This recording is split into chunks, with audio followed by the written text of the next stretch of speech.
saya takut jatuh juga ya, umpamanya dia oleng atau apa.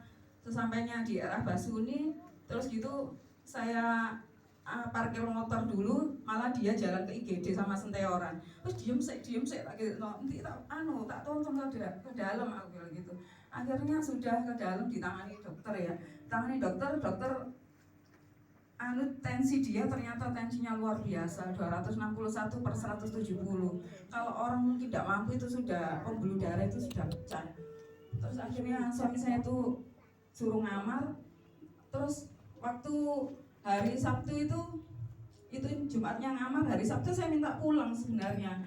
Dokter, saya minta pulang aja suami saya, karena suami saya kalau di rumah sakit nggak bakalan sembuh. Dia itu akan tensinya makin tinggi, karena saya tahu karakter suami saya kan orangnya introvert ya, dan juga dia tidak bisa sama orang lain gitu, merasa tidak nyaman. Akhirnya dokternya bilang gini, loh ini tensi itu masih 170 Bu, kami pihak dokter tidak berani untuk memulangkan.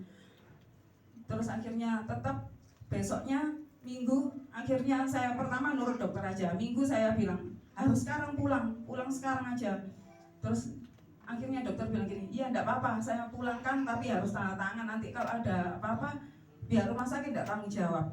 Terus di tensinya ternyata 222 masih dan suami saya itu sudah enggak sadar kalau tensinya segitu dan enggak sadar apa-apa. Akhirnya saya pulang itu dalam kondisi enggak sadar.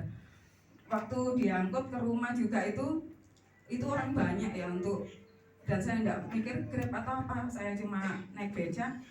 Terus habis pulang suami saya itu malam itu tidurnya itu ngorok gitu ya, berarti kan ada penyumbatan saluran pernafasan. Saya itu mulai khawatir, saya itu nangis jadi-jadinya sama Tuhan. Tuhan, kalau kamu memang mau ngambil suami saya silakan ambil, saya bilang gitu. Kalau Tuhan memang ingin suami saya masih sama saya, kalau sama Tuhan izinkan, Tuhan sembuhkan secara total, saya tidak mau setengah-setengah, saya bilang gitu. Akhirnya saya doa sama Tuhan, Tuhan hari ini suami saya sudah sembuh, hari ini sudah sembuh, saya bilang Tuhan gitu. Sampai Niel itu waktu ke rumah sakit bilang gini, Mama, yakin tau Mama pulang no papa itu. Aku bilang, aku yakin tak pulang no papamu gitu. Padahal itu akhirnya saya tidak bisa apa-apa, saya bingung juga sebenarnya. Dalam keyakinan saya yakin, tapi ada kebingungan juga. Terus paginya itu saya kan kirim video ke cecenya yang di Amerika. Terus akhirnya saya juga kirim ke Bugem.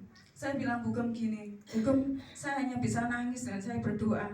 Saya tidak bisa apa-apa, secara manusia saya tidak bisa apa-apa. Karena suami saya itu sudah tidak bisa apa-apa. Karena dia cuma hanya pandangannya kosong. Terus gitu dia hanya tangannya juga satunya tidak bisa bergerak ya. Terus akhirnya Pak Gem dan teman-teman ke sana, saya bilang jangan banyak-banyak, nanti barangkali suami saya stres. Jadi saya minta maaf bagi yang mau ke sana, sempat dilarang juga. Terus saya tanya Pak dia waktu dia sudah sadar kayak gini ya, kamu tahu enggak Pak waktu orang-orang kesini, kamu sadar enggak siapa aja yang kesini? Oh tahu, ada Pak Gem, ada Koheri, ada Pak Rataman, ada Pak Daniel, juga Pak Joko. Dia ternyata sadar waktu itu, tetapi habis itu tuh dia tidak bisa tidur sama sekali, tidak bisa tidur sampai pagi, tidak bisa tidur. Terus akhirnya pagi ke tusuk jarum tuh tidak bisa tidur. Dia tidak sadar katanya. Tak tanyai ke tusuk jarum saya tidak sadar katanya, bilang gitu. Saya ya puji Tuhan ya, pertolongan Tuhan itu luar biasa. Dan juga jemaat di sini luar biasa. Pak Gem juga waktu itu langsung untuk membawa suami saya tusuk jarum sama Mas Ruben. Dan waktu itu juga anak saya waktu itu tidak masuk kerja, dan satunya Joshua juga tidak masuk sekolah. Jadi ada yang ngangkut untuk suami saya bawa ke tusuk jarum. Terus masih belum bisa tidur sampai itu maghrib, sampai saya bilang gini, nah kalau tidak bisa tidur kapan istirahatnya? Itu tensi pasti makin tinggi. Akhirnya saya bilang Niel gini, ya nyari obat tidur, tanya apotek sini aman gitu loh buat orang stroke, tak bilang gitu. Nah karena waktu suami saya keluar dari rumah sakit sudah dinyatakan stroke. Itu stroke kedua. Padahal saya sering bilang suami saya, kalau kamu stroke kedua kali sudah, saya tidak mau apa-apa, kamu tidak ngereken omongan saya gitu loh. Setiap saya bilang makan ini tidak boleh, terus urusanmu dewek, saya sempat bilang gitu juga.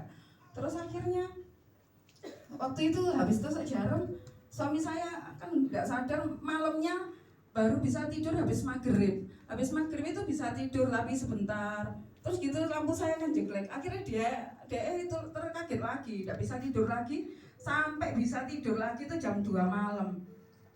Aku bilang gini, ya ampun Tuhan, setiap saya ngasih obat atau saya ngasih makan suami saya bisa menangis dan menangis. Saya nggak bisa berbuat apa-apa.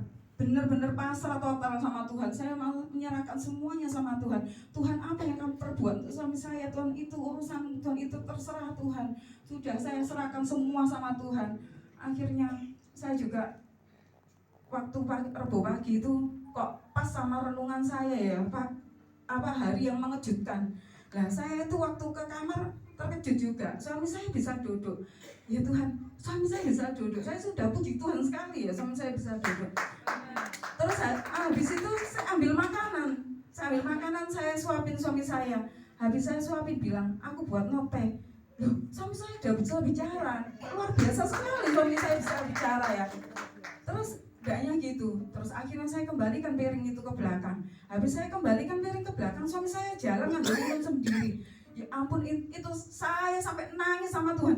Tuhan sungguh luar biasa. Suami saya bisa duduk, bisa jalan dengan secara normal tanpa kekurangan suatu apapun, tanpa ini tangannya yang biasanya itu lemas, tidak bisa normal semua. Bicaranya juga lancar. Padahal dulu suami saya stroke pertama itu tensi 190 itu pelo. Dia susah untuk bicara, tapi ini sungguh luar biasa.